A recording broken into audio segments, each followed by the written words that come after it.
ବିନୀତ ଅନୁରୋଧ ଯେ ମୋ କଥା ରହିଗଲା ଦେବଦେବ ମହାଦେବ ମୁଣ୍ଡ କାଟିନି ବୋଲି ମୁଁ ପଚାରିଛି ନା ଏଇଟା ତ ସମସ୍ତେ ଜାଣିଛନ୍ତି। ହଁ ନା ଏବେ ଏଇଟା ପଚାରିଛି ହେଲେ ନା ତମେ ଯୋଉଟା ଗାଇଲ ଏଇଟା ଟିଭିରେ ଦେଖିଛ କହିଲି ପରା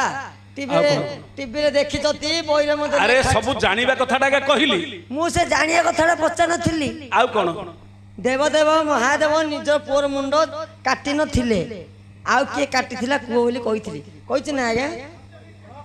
ସାମାନ୍ୟ ମନୁଷ୍ୟ ଆମେ ଜାଣୁଛନ୍ତି ଯେ ସମୁଦ୍ର କଥା ଜାଣୁଛନ୍ତି ସେ ନିଜର ପୁଅ କଣ ଜାଣିପାରୁନଥିଲେ କି ମୁଁ ତା ଆଗେ କାଟି ଦଉଥିଲେ ଯେ। ଆରେ ଗଣେଶ ଜନ୍ମ ହେଲା ସମୟରେ ସେ ନଥିଲେ ତେଣୁ ସେ ଜାଣିନାହାନ୍ତି ମୋ ପୁଅ ବୋଲିକିରି ସେ ନଥିଲେ ପରା ଶିବ ହଁ ନଥିଲେ ତେଣୁକରି ସେ ଜାଣିଲେନି କାଟିଦେଲେ। ଏବେ ଆମ ପାଖରେ ଅଛନ୍ତି ତାଙ୍କେ ନାଇଁ ଆମେ କଣ କଲେ ନା ଜାଣୁନନ୍ତି କି ହଁ ଜଗତ ଈଶ୍ୱର ମୁଁ କଣ କହୁଛି କି ଜଗତର କଥା ସବୁ ଜାଣୁଛନ୍ତି ନିଜର ଧ୍ୟାନରେ ବସିଲେ ସବୁ କଥା ଜାଣିପାରୁଛନ୍ତି। ତୁ କହିବାର ଅର୍ଥ ଯଦି ସେ ଧ୍ୟାନରେ ବସିଥାନ୍ତେ ପିଲାଟା କିଏ ସାଙ୍ଗେ ଜାଣିଥାନ୍ତେ ନା ନାହିଁ ରାଗିକି ଆରେ ଯଦି ନାହିଁ ମଧ୍ୟ ଗୋଟେ ଏତେ ବଡ ଗୋଟେ ଛୋଟିଆ ପିଲାଟି କଣ କହିଲା ତାର ମୁଣ୍ଡଟା କାଟି ଦବା କି ଆମେ ନା ନା ନା ଏବେ ଆମ ଚାରିଟା ବାଡେଇ ଦେଲା ତାର ଭୁଲ ହେଲେ ତାକୁ ଚାପଡ଼ାଟି ବାଡେଇ ଦବା କି ଆମେ ବାଡେଇକି ପିଲାଟା ବୋଲି ছোট পিলাটা কাই বাড়াই পারিবে না যে কি দেবদেব মহাদেব গোটে ছোট পিলার মুন্ডা কাটি দিয়েছিলে ভুল সুদা নাই কিন্তু পুরাণ লেখা হইছে পুরাণ লেখা আছে টিভি রে দেখুছি আমি সমস্ত হ্যাঁ না না হ্যাঁ এই কথাটা সমস্ত জানিছন্তি জানছতি তাহলে আমি কোন পাই ডাকিলে যত জানিবা কথাটি যদি আমি কহিবা नाही ন জানিবা কথাটি ন জানিবা কথাটি যদি যে কহি পারিও সি হচ্ছে গায়ক জনা অজনা কথা পরা জনা অজনা ই হচ্ছে পুরাণ জানিবা কথাটা তো সমস্ত জানিছন্তি এটা কোন নুয়া কথা নুহ অজনা কথাটি जोटा कि आमे सब पुराण पढ़िबा पय हम पाखरे समय नाही केतक पुराण अछि जे नुआ नुआ तथ्य जोटी कि रहिछि प्रकृत पुराण रो दिग होछि अलग रामायण तो समस्त जानिछन्ति किंतु रामायण रो अलग अर्थ कोन अछि नुआ अर्थ कोन अछि समीक्षा कोन अछि केते कथा अछि रामायण ना नाही महाभारत अछि धैर्य थिला आज केते कथा कहबा अरे भैया ओ हो तोर प्रश्न होछि जे शिव मुंड काटी नाहंती जदि काटिछन्ती बोली प्रमाण ताले शिवंग भली लोक केबे पुअर मुंडटा काटी परिबो कि छोटिया पिलाटी कोन भूल करदेला बाटो छालेने मुंडटा काटी देबो हां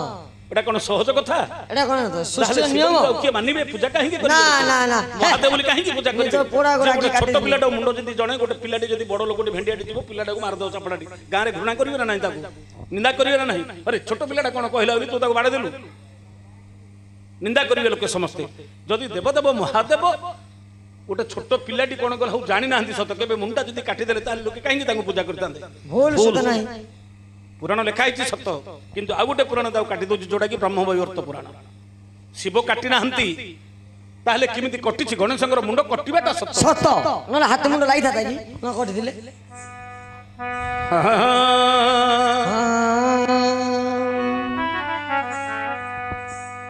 सुनी बटी सभा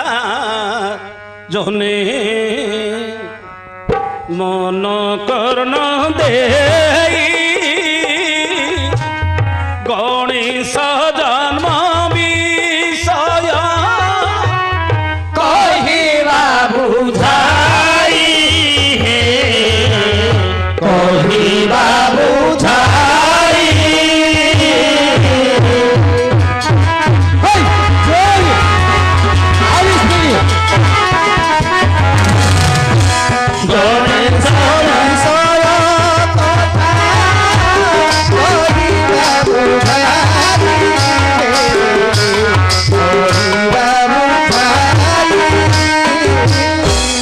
एक दिन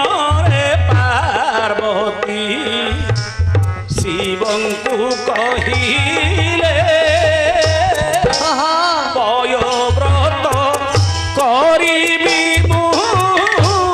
आज्ञा दियो भले आज्ञा दियो भले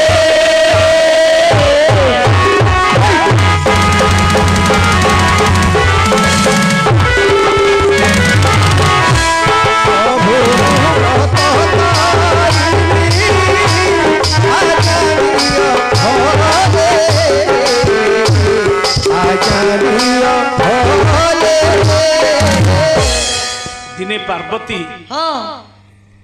शिवं को कहले बोले स्वामी हाँ से बाटला हेलानी रे पार्वती शिवं को कहले बोले स्वामी स्वामी पयोव्रत करी तमे मते आदेश दियो मते आदेश दियो मु व्रत करी व्रत करिबी कौन करियो व्रत कले कौन मिलियो हे शिव पचारे कि व्रत करिवो ना पयोव्रत करी पयोव्रत कले कौन हो ना भगवान के उद्देश्य रे पूजा करी भगवान विष्णु भली गोटे पुओटी जिमती मु लाभ करी संतान करी तम औरस रे तम द्वारा तम बीर्ज रे मु जो जदी पुओटी हबो तमे मो बीर्ज धारण करि परियो ना अभिशाप पाइछि पुरा रे अरे शिव को जदी पार्वती की हमु के ये हां तू शिव हमु शिव ये मो बीर्ज धारण करियो अरे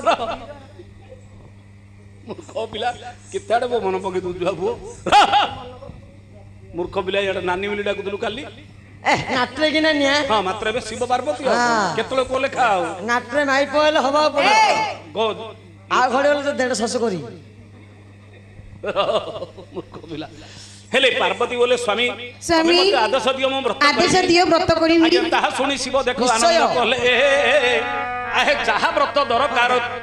जोगाइबी ओइले तुम जहा दरकार मु जोगे देबी तमु जहा दरकार मु देबी कोन दुख दरकार को ना मते भलो पुरोहित टिके दरकार बोले ब्राह्मण गोटे दरकार भलो ब्राह्मण टिके जेमती मोर पूजा विधि करिबा भलो हां इंडिया राउथर कार राउथर ब्राह्मण खोजदी ना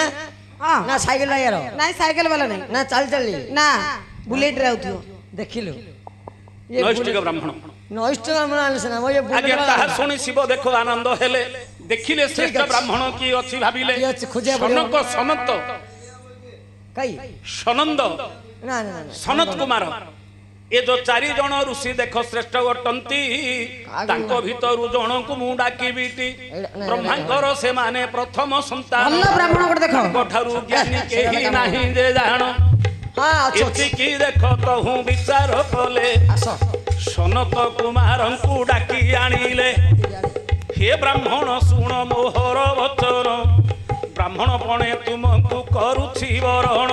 हे मोर ब्राह्मण स्त्री पार्वती देख व्रत करिव से व्रत रे तुमे जाई पूजा करिव शिव मुंडिया मारिले ब्राह्मण गोसाई कहले हे ब्राह्मण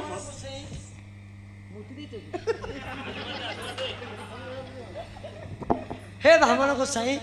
मो स्त्री पार्वती मो स्त्री पार्वती कौन राज पयोव्रत करिवे पयवत करिए तमे से व्रत रे पूजा विधि करिवो तमे टिके पूजा भीति करिया को साहाय्य करियो मु केतल तो घर रहउनी बाहर बुलची तमे टिके मो माई पर टिके साहाय्य करियो जहाँ सामान मत लागले करियो पूरे तो मंत्र फंत्र श्लोक फलोक आज्ञा शिवंक कथारे सनत कुमार गले श्लोक फलोक आउची ना काई गोटे श्लोक रे पड़ो तो जल्दी सो करिवे करिए जत्ते श्लोक हिंदी बाहर जिए जा कथार देले कर दे तमे ओ भितरे ज्ञान भितरे रखिछ खाली पाठरे उच्चारण नाही खाली मन भितरे गुण गुण गुण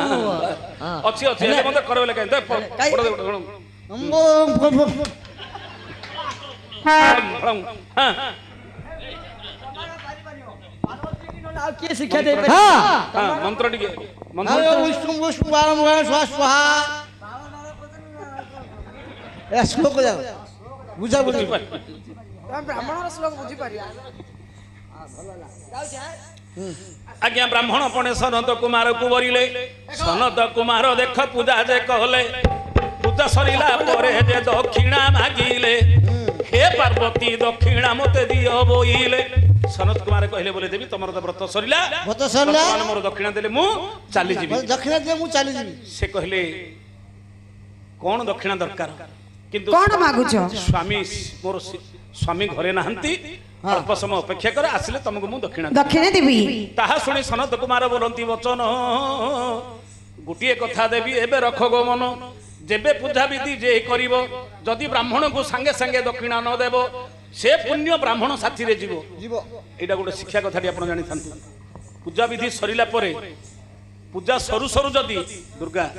पूजा सरू सरू जदि ब्राह्मण को दक्षिणा न देकी आमे विद्या करिवा ब्राह्मण जदि पड़ेले हां एबे तो समय ना पछे देबा बोली जदि कहिबा ए जो पूजा करी जो पुण्य अर्जन करथियो से पुण्य ब्राह्मण साथी रे चाली जीवो जीवो पुरे तो साथी रे चाली जीवो तेणु करी दक्षिणा केबे बाकी रखिया को हेबो नहीं ये गोटे नीति शिक्षा जोटा कि ब्रह्मवैवर्त पुराण रे लिखा हिची जदि 24 गोटे दिन बीतीबो गोटे दिन गोटे राति बीती जीवो दी गुण जेबे दक्षिणा देबो तेबे से पुण्य देखो फेरी आसीबो जो ब्राह्मण साथी रे पुण्यटी पळै थियो যদি তার যেତିକି ତମେ ଦକ୍ଷିଣା ଦେବା ପାଇଁ କଥା ଆଜି 1000 ଦେଇଛ ତାହେଲେ 2 ଗୁଣ କାଲି ଯଦି 2 ଗୁଣ ଦବ ତାହେଲେ ସେ ପୁଣ୍ୟଟା ତମ ପାଖକୁ ଫେରି ଆସିବ ଆସିବ। ତାପର ଦିନ ଆଉ ଗୋଟେ ଦିନ ବିତିବ ଆଉ ଥରେ ତାର 2 ଗୁଣ ଦେବାକୁ ପଡିବ। ଡବଲ ଦବ। ଏଣୁ କରି କେବେ ବ୍ରାହ୍ମଣ ପୂଜା ସରିବ ସାଙ୍ଗେ ସାଙ୍ଗେ ବ୍ରାହ୍ମଣଙ୍କୁ ଦକ୍ଷିଣା ଦେବ ଯଜମାନ ସେହି ଦେଖ ପୁଣ୍ୟ ପାଇବ। ଏଣୁ କରି ଏଇଟା ଗୋଟେ ନୀତି ଶିକ୍ଷାଟି ମୋର ଭାଇ ବନ୍ଧୁ କୁଟୁମ୍ବ ଯେତେ ବସିଛନ୍ତି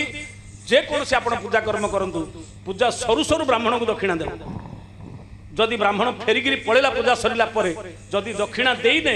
ଯୋଉ ପୂଜା କରି ଆମେ ଯୋଉ ପୁଣ୍ୟଟା ଆମେ ପାଇବା କଥା ସେ ପୁଣ୍ୟଟା ସେ ବ୍ରାହ୍ମଣ ସାଥିରେ ଚାଲିଯିବ। ତେଣୁ ଦକ୍ଷିଣାଟା ଦେଇଦେଲେ ସେ ପୁଣ୍ୟଟା ଆମ ପାଖରେ ରହିଗଲା ଆଜ୍ଞା ସେ ଆଉ ନେଇପାରିବ ନାହିଁ କାହିଁକି ନା ସେ ପୁଣ୍ୟ ବଦଳରେ ତାକୁ ଦକ୍ଷିଣା ଦିଆ ହେଇଯାଉଛି। ଏଣୁକରି ବ୍ରାହ୍ମଣ କାହିଁକି ଦକ୍ଷିଣା ଦିଆ ହୁଏ ଦକ୍ଷିଣା ଦେଇଦେଲେ ସେ ଚାଲିଯିବେ। ବରଷା ଝଡି ବ୍ରାହ୍ମଣ ରଡି ଦକ୍ଷିଣା ବାଜିଲେ ଯାଆନ୍ତି ଛାଡି। ଆଜ୍ଞା ସେଇଟା ହଉଛି ଆପଣ ସଞ୍ଚାଟା ନେଇକିରି ସେ এইটা হচ্ছে ভুল যে ব্রাহ্মণ জাঁয়া লোক মানে ব্রাহ্মণ মানে ভুলটা কেবে করিয়া কথা নাই। আপনার ছঞ্চাটা থাও ঘরে সে যেতবে সময় হলে আসিকি নৌ কিন্তু যে 50 কি 10 কি 5 যে দৌঁচ দক্ষিণাটা বাস ইয়ে সে ব্রাহ্মণ সেটা জানি না বলে সে কর্মটি সে করুচ্ছেন আজ্ঞা। এণুকরি মু আজি আমি তো আগর জানিলে কি ন জানিলে তেণুকরি পুরাণ শাস্ত্রর প্রমাণটি আপনার শুনাইলি এইটা যে মানে আজ বসিছ যেতিকি জাণুছ आज आपण माने एटा मने रखि थांतु जहा देबा कथा आपण जेतिकी ताकू देबे संगे संगे सरू सरू ताकू दक्षिणा देई देबे। ब्राह्मणर दक्षिणा केबे बाकी रखियाकू हबनी। एणु करी बरसा झड़ी दक्षिणा बाजिले जानती बरसा झड़ी ब्राह्मण रड़ी दक्षिणा बाजिले जानती छाड़ी झड़ी वर्षा लागिछि दक्षिणा पवन बाजिला मात्र वर्षा छाड़ी जीवो ना नहीं हां एणु दक्षिणा न बाजिले जाको वर्षा झड़ी केबे छाड़िबो नहीं। बरसा झड़ी ब्राह्मण रड़ी पुरोहित मंत्र पढ़ुंट दक्षिणा दे गले से पुण्यटा छाड़िकी जीव ना से पुण्यटा ता साथी चली जीव। एणुक दक्षिणा के बाकी रखिए तुम इम्पोर्टाट सरू सरू पैसा दे ब्राह्मण को रखनी ना जो एत परिश्रम करते बुथा दे को वर्ष कि बाकी रखी ए वर्ष रखनी जहाँ देद आज शुण ना देद ना हाँ आमको नाई रे आम नाई रे ब्राह्मण को नहीं एटा हूँ निश्चित कथा प्रयास कथा नुह निराट सत्य कथा गुड़ाक प्रकृत आम के जाने के जाने मोर माँ मैंने जब बसी कथा मन रख जेकोसी पूजा विधि कले पुरोहित दक्षिणा ब्राह्मण दक्षिणा के बाकी रखा हे नहीं 5 टका 2 टका जी बोले दक्षिणाटा नदेले पुण्यटा ता साथ चली दक्षिणा देले पुण्यटा आम पाखे एणु कर आज्ञा सनत कुमार कहले हे देवी आहे दक्षिणा दियो तुमे जहा मन रे भाबी जहा दउछ दियो मु धरि पळे। आज्ञा पार्वती पचारंदी ब्राह्मण गोसाई की दक्षिणा देवी तुम्हे कुह हे तही कोन देवी कुह की दक्षिणा देवी कुह हे ब्राह्मण कोन तुमको दक्षिणा दरकार कुह। सनत कुमार कहले हे देवी तुमे सत्य कले मागीबी दक्षिणा नब पुणी सत्य करिबी हां सत्य करिया पड़िबो जेहेतु तुमे पयोग व्रत करिछ एते बड़ पुण्य व्रत करिछ 13 मासर व्रत ये आज से व्रत फल रे तुमे भगवान विष्णुंग भली तुम अभिनव कुमार तुम ठारू जन्म हेबे तेणु कर जदि दक्षिणा न देव ताले से पुण्यटा नष्ट मो साथी पुण्यटा चली पुण्य पळेबो। पार्वती सत्य कले जहा मागु छ मागो मु तुमको देवी। आज्ञा ताहा सुनी सनत कुमार बोलंती वचन सत्य कले जेते बेले पार्वती जान कहंती हे देवी पार्वती तुम स्वामी को मते दक्षिणा दियो तुम स्वामी को मते दियो दक्षिणा स्वरूप मते धन संपत्ति टंका सुना लोड़ा नहीं तमरो स्वामी शिव को मते दक्षिणा स्वरूप तुम स्वामी की मते दियो दक्षिणा कहले कोन कहूचो गोसाई महाप्रभु एमिति कोन कहूचो मो स्वामी की दक्षिणा दे देबी हां जदी मो स्वामी की मो पाखुर जदी छाड़ी देबी हां दक्षिणा स्वरूप तुमको दे देबी ताहे मो स्वामी को बिना मु कोन बंची पारिबी पानी बिना केबे माछ बंचीबो मोते ने के तुम चाटिबो हैं मुगो चाटिया मागिली दक्षिणा ब्राह्मण कहले मु कोन करबी मु तो आश्रम करिछि टंका सुना नेले चोर नै जिवे तेनु जदी शिवंगु नेबी सब दिन मो घरे शिवंगु रखी पूजा करी हां ताको दर्शन करिकरी मु मोर जीवन कृतार्थ हि जीवो संपत्ति बाड़ी धन अलंकार मागी थाला दे थाले एटी शिवंगर किछि काम नाही एटी पार्वती रो किछि काम एटी शिव खाली सुनिबा कथा खाली नहीं मते क्या बोले पूजा करबी तो पळे जो पर कोडे छर जा पैसा पत्र कोन सिना मागी था तो मो स्वामी को मागुचो नहीं तुम स्वामी के लेबी तुम पूजा करी स्वामी की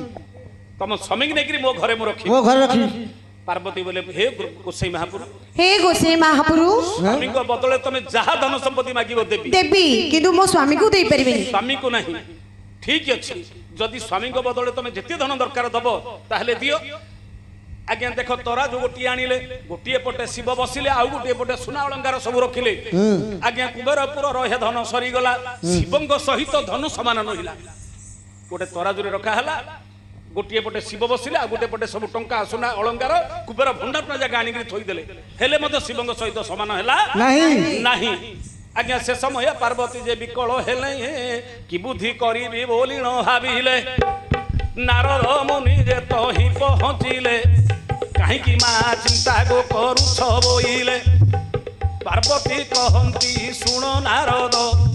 ଆଜି ଦେଖ ମତେ ଯେ ପଡ଼ିଛି ବିପଦ। କହିଲେ ମୋ ସ୍ୱାମୀକି ଦକ୍ଷିଣ ସ୍ୱରୂପ ଦାନ କରିଦେଇଛି, ସ୍ୱାମୀଙ୍କ ବଦଳରେ ଯଦି ଯାହା କିଛି ଦେଲେ ସେ ଛାଡ଼ିବେ ମତେ। ଯେତେ ଧନ ସମ୍ପତ୍ତି କୁବେର ଭଣ୍ଡାର ସରିଲାଣି ମଧ୍ୟ ସ୍ୱାମୀଙ୍କ ସହିତ ସମାନ ହେଇପାରୁନାହାନ୍ତି। ଆଜ୍ଞା ଦେଖ ନାରଦ ମୁନି ତହୁଁ ଚିନ୍ତା ଯେ କଲେ, ବେଲପତ୍ରଟିଏ ତହୁଁ ଥୋଇ ନ ଦେଲେ, ଯେତେ ଧନ ସମ୍ପତ୍ତି ସବୁ ବାହାର କଲେ, ଗୋଟିଏ ମାତ୍ର ବେଲପତ୍ର ଥୋଇ ନ ଦେଲେ ଶିବଙ୍କ ସହିତ ହୋଇଲା ସମାନ।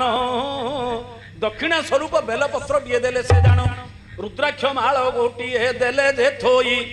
ଶିବଙ୍କ ସହିତ ସମାନ ହେ ହୋଇଲା ତହିଁ। ନାରଦ କଣ କଲେ, ଗୋଟେ ରୁଦ୍ରାକ୍ଷ ଆଉ ଗୋଟେ ବେଲପତ୍ର, ଏ ଦିଟା ଜିନିଷ ଯେମିତି ଥୋଇଦେଲେ ଶିବଙ୍କ ସହିତ ସମାନ ହେଇଗଲା। ଏଣୁ କରି ଶିବଙ୍କୁ ସନ୍ତୋଷ ହଉଛି, ଯେତେ ଧନ ଅଳଙ୍କାର ଦରକାର ନାହିଁ। ଶିବଙ୍କୁ ଟଙ୍କା ସୁନାରେ ସମାନ କଲେ କେବେ ହବ କି? ନାହିଁ। ଶିବଙ୍କର ପ୍ରିୟ ହଉଛି ବେଲପତ୍ର, ପ୍ରିୟ ହଉଛି ବେଲପତ୍ର, ରୁଦ୍ରାକ୍ଷ ମାଳ। ଏ ଯୋଉ ରୁଦ୍ରାକ୍ଷଟିଏ ବେଲପତ୍ର ଟିକେ ଯେମିତି ଥୋଇଦେଲେ ସେ ସମାନ ହେଇଗଲା। ଆଜ୍ଞା ଶିବଙ୍କୁ ଦେଖ ଯେ ମୁକୁଳାଇ ଆଣିଲେ, ଶିବ ପାର୍ବତୀ ଦେଖ ଯେ ଶୃଙ୍ଗାର କଲେ, ଏହିପରି ଗଲା କେ କବିଟି, ଏହିପରି ଗଲା ଯେ କେତେ ଦିନ ବିତି। ଶିବ ପାର୍ବତୀ ଦେଖ କ୍ରୀଡ଼ା କରୁଛନ୍ତି, ବିଷ୍ଣୁ ଦେଖ ସେ କାଳେ ମାୟା ଦେଖଲେ। ଯେତେବେଳେ ଶିବ ପାର୍ବତୀଙ୍କ ଶୃଙ୍ଗାର ବେଳେ, ଶିବ ପାର୍ବତୀ ଶୃଙ୍ଗାର କରୁଛନ୍ତି, ଭଗବାନ ବିଷ୍ଣୁ ମାୟା କଲେ। ଭାବିଲେ ଦି ଜଣ ଯାକର ବର୍ତ୍ତମାନ ଚାଲିଛି, ଏ ତ ଅନ୍ତର୍ଯାମୀ ସବୁ କଥା ଜାଣିଛନ୍ତି। ଯଦି ଶିବଙ୍କର ବୀର୍ଯ୍ୟରେ ତ ଖସିବ, ପାର୍ବତୀ ଗର୍ଭରେ ସେ ବୀର୍ଯ୍ୟ ନ ରହିବ। କାହିଁକି ନା ପାର୍ବତୀଙ୍କ ଅଭିଶାପ ହେଇଯାଇଛି, ପାର୍ବତୀ ମା ସିନା ହେବେ, ଗର୍ଭରେ ବୀର୍ଯ୍ୟ ଧାରଣ କରିପାରିବେ ନାହିଁ। ମା ହେଇଛନ୍ତି ସତ, କିନ୍ତୁ ଗୋଟିଏ ପିଲା ମଧ୍ୟ ଗର୍ଭରେ ଧାରଣ କରି ଜନ୍ମ ଦେଇନାହାନ୍ତି। କାର୍ତ୍ତିକୀୟ ଜନ୍ମ ହେଇଛନ୍ତି ଷଡ଼କୃତ୍ତିକା ଗର୍ଭରୁ, କାର୍ତ୍ତିକୀୟ ଜନ୍ମ ହେଇଛନ୍ତି ଷଡ଼କୃତ୍ତିକା ଗର୍ଭରୁ। ଅନ୍ୟ ପୁରାଣ ଲେଖିଛି ପାର୍ବତୀଙ୍କ ମଳିରୁ ନାହିଁ। ଆଉ ଗୋଟେ ପୁରାଣ କହୁଛି, ସେଟା ହେଲା ଶିବ ପୁରାଣ କଥା, ଯୋଉଟା କହୁଛି ଏବେ ବ୍ରହ୍ମବୈବର୍ତ ପୁରାଣ କଥା କହୁଛି। ଯେତେବେଳେ ଶିବ ପାର୍ବତୀଙ୍କ ମିଳନ କାଳେ, ବୀର୍ଯ୍ୟ ଦେଖ ଖସିଲା ସେ କାଳେ, ଭିକ୍ଷାରୀ ରୂପକୁ ଭିକ୍ଷୁକ ରୂପକୁ ଧରି ନାରାୟଣ ପହଞ୍ଚିଲେ ଯାଇ ଦେଖ ଦ୍ୱାର ଦେଶେଣ। ହେ ମା ପାର୍ବତୀ, ମା ପାର୍ବତୀ ମୁଁ ଗୋଟେ ଭିକ୍ଷୁକ ବ୍ରାହ୍ମଣ, ଭୋକରେ ମୁଁ ସଡ଼ିଗଲି ମରିଯିବି, ତମ ଦେହରେ ସାଙ୍ଗେ ସାଙ୍ଗେ ମୋ ଜୀବନଟା ଚାଲିଯିବ, କୋଠାଗ୍ରତ ହେଇଗଲାଣି, ମୋର ଜିଭ ଶୁଖି ଯାଉଛି, ମତେ କଣ ଟିକେ ପାଣି ଟିକେ ଦିଅ। ଏ ସମୟରେ ପାର୍ବତୀଙ୍କର ଶୃଙ୍ଗାର ଚାଲିଛି। ଭାବିଲେ ଯଦି ବ୍ରାହ୍ମଣଟା ଦୁଆରେ ମରିଯିବ ତାହେଲେ ମତେ ପାପ ଲାଗିବ। କିଏ ମଲେ ମୋର ଶୃଙ୍ଗାର ଚାଲିଲା, ସ୍ୱାମୀ ଟିକେ ଅପେକ୍ଷା କର, କିଏ ଜଣେ ଭିକାରୀ ଦୁଆର ଟିକେ ଡାକୁଛି, ମୁଁ ଟିକେ ଦେଖି ପଳେଇ ଆସୁଛି। ଆଉ ଟିକେ ପରେ ଆମର ସଚେତନ ପଳଉନି, ଶୃଙ୍ଗାର ଚାଲିଲା, ଟିକେ ଟିକେ ଭିକ ମାଗିଲେ ମାଗି ଆଉ ଘରେ ରହିଛ ବା, ଟିକେ ଟିକେ ଏମିତି କିਉਂ କରୁଛ ବା? ଆସ ପାର୍ବତୀ। ପ୍ରାଣ ଧନ ହେ ଜୀବ ଧନ ହେ, କର ଧରୁଛି କର ମେଲାଣି। ପ୍ରାଣ ଧନ ହେ ଜୀବ ଧନ ହେ, କର ଧରୁଛି କର ମେଲାଣି।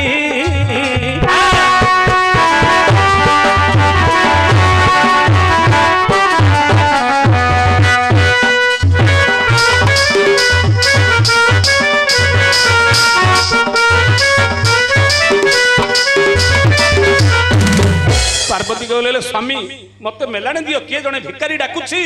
ଟିକେ ଗୋଟେ 2 ମିନିଟ୍ ଆସୁଛି, ଆମେ 2 ମିନିଟ୍ ସେଠି ହେଇଯାଉନୁ। ଏଣେ ଶିବଙ୍କର ଦେଖ ଶୃଙ୍ଗାର କାଳେ କାମାତୁର ହୋଇନଥିଲେ, ଶିବଙ୍କ କୋଳରୁ ଦେଖ ପାର୍ବତୀ ଉଠିଲେ। ଘରେ କିଏ ଅଛି ଦ୍ୱାର ଦେଶକୁ ଗଲେ, ପାର୍ବତୀ କଣ କଲେ ଉଠିକିରି ପଳେଇଲେ। ଯେମିତି ଶିବ କାମାତୁର ହେଇକିରି ଥିଲେ, ଶିବଙ୍କର ବୀର୍ଯ୍ୟ ଖସିକିରି ସେଜରେ ପଡିଗଲା।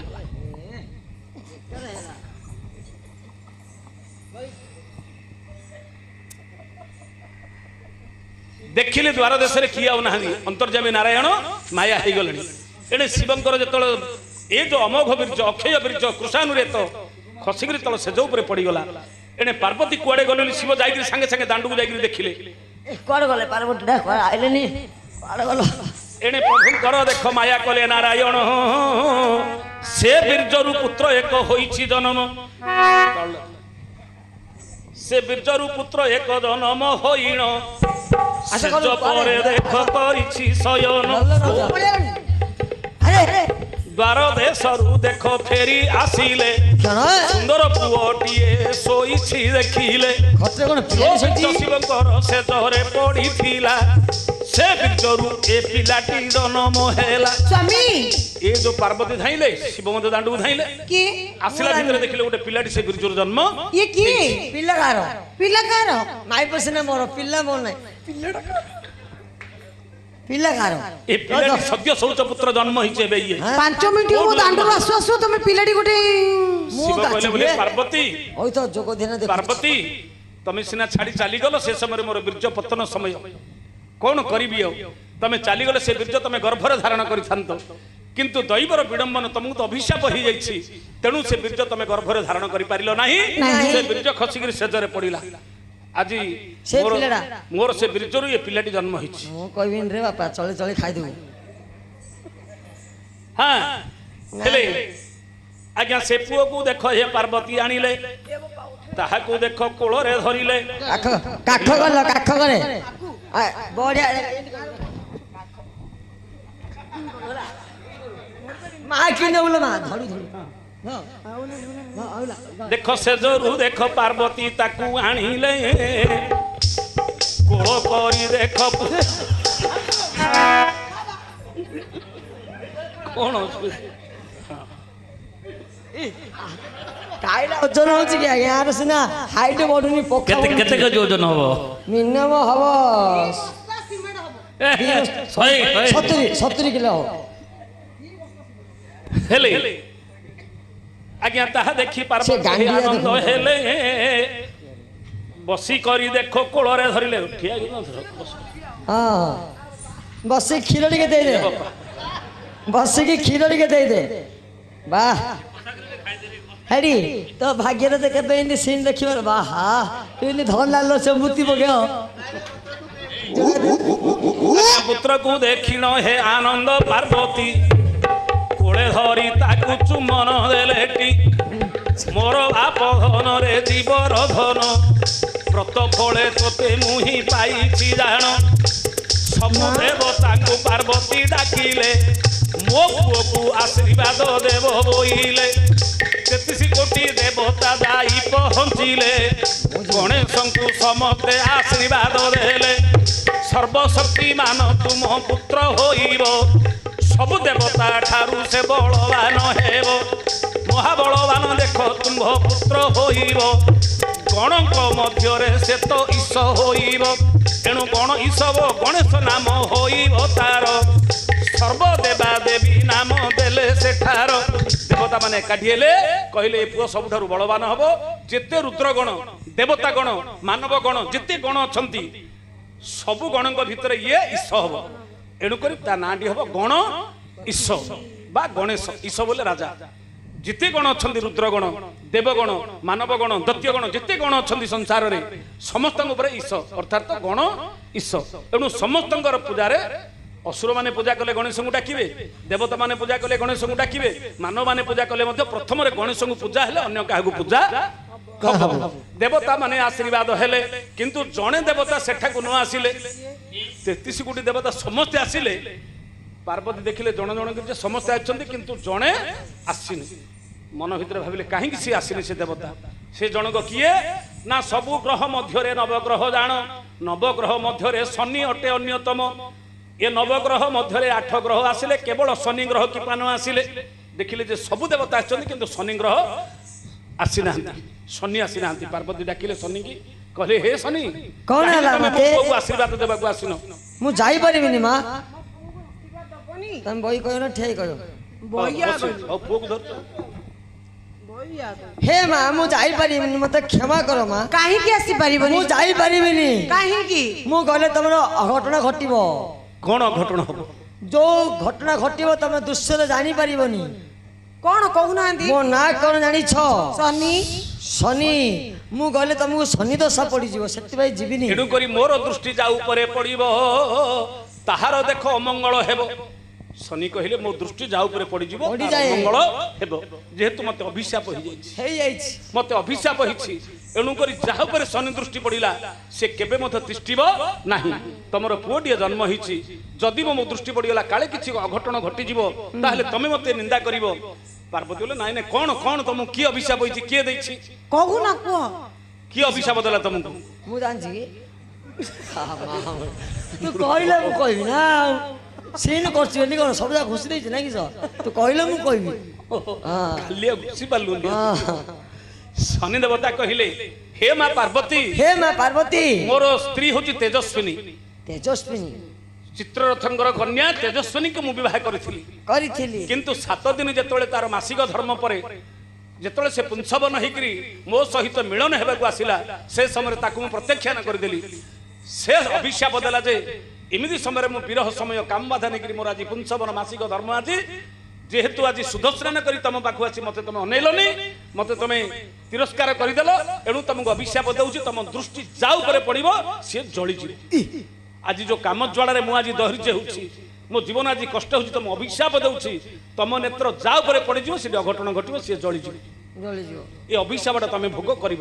ତମର ନେତ୍ର ଅଶୁଭ ହେଇଯିବ ତମର ଯାହା ଉପରେ ଦର୍ଶନ ପଡି ତମ ଦୃଷ୍ଟି ଯା ଉପରେ ପଡିବ ତାର ଅମଙ୍ଗଳ ହବ। ଏଥିପାଇଁ ଆଉନି ମା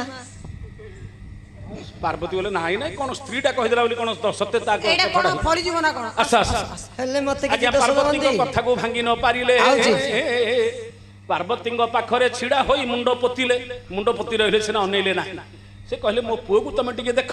ନାଇଁ ମା ଅନେଇ ପାରିନି ନାଇଁ ମା ହେଲେ ତ ଆଇଲି ତ ତମେ ଡାକିଲେ ତ ଆଇଲି ଆଉ ଅନେଇ ପାରିନି ମା ଅନେଇଲେ କାଳେ କିଛି ଅଘଟଣ ହେଇଯିବ। କୁଆଡେ ହେଇଯିବ ବୋଲି ଆଉ ଥରେ ମୁଁ ଆଜ୍ଞା ବରଦାସ୍ତ ଯେତେବେଳେ କରିପାରିବିନି। ମା ପାର୍ବତୀଙ୍କ କଥା ଶୁଣିଲେ ଶନିଙ୍କ ଗଣେଶଙ୍କ ଉପରେ ଶନି ଦୃଷ୍ଟି ପକାଇଲେ ଶନି ଦୃଷ୍ଟି ଯେତେବେଳେ ପଡ଼ିଣ ଗଲା ଗଣେଶଙ୍କର ମୁଣ୍ଡଟା ଦେଖ ଛିଡ଼ିଲା। ଦେଖିଲ ଦେଖିଲ ମା ଶନିଙ୍କର ଦୃଷ୍ଟି କଟିଗଲା ପଡ଼ିଗଲା ଗଣେଶଙ୍କର ମୁଣ୍ଡଟା ଛିଡ଼ିକି ଦେଖିଲ ଏଥିପାଇଁ ଅନଉନଥିଲି ମୁଁ କଲି ନା ତମେ କଲ ମୁଁ ତ ଆଉନଥିଲି ଏଥିପାଇଁ ଆଉନଥିଲି ହେଲା। ଆଜ୍ଞା ସେ ସମୟରେ ପ୍ରବେଶିଲେ ପ୍ରଭୁ ନାରାୟଣ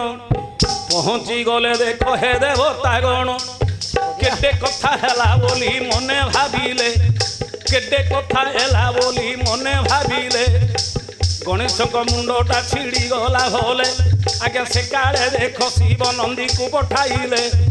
ଗଜ ମସ୍ତକ ଦେଖ ହେ କାଟି ଆଣିଲେ ଗଜ ମୁଣ୍ଡକୁ ତହିଁ ଲଗାଇଲେ ନେଇ ଏଣୁ ଗଜାନନ ନାମ ବହିଲେ ସେହି ତେଣୁ ଶନି ଦୃଷ୍ଟିରେ ମୁଣ୍ଡଟା ଛିଡ଼ି ଯାଇଥିଲା ଶନି ଦୃଷ୍ଟିରେ ମୁଣ୍ଡଟା ଛିଡ଼ିକିରି ପଳେଇଲା କିନ୍ତୁ ଆମେ କହୁଛେ ଗଣେଶ ମୁଣ୍ଡଟାକୁ ଶିବ ମୁଣ୍ଡଟାକୁ ହାଣିଦେଲେ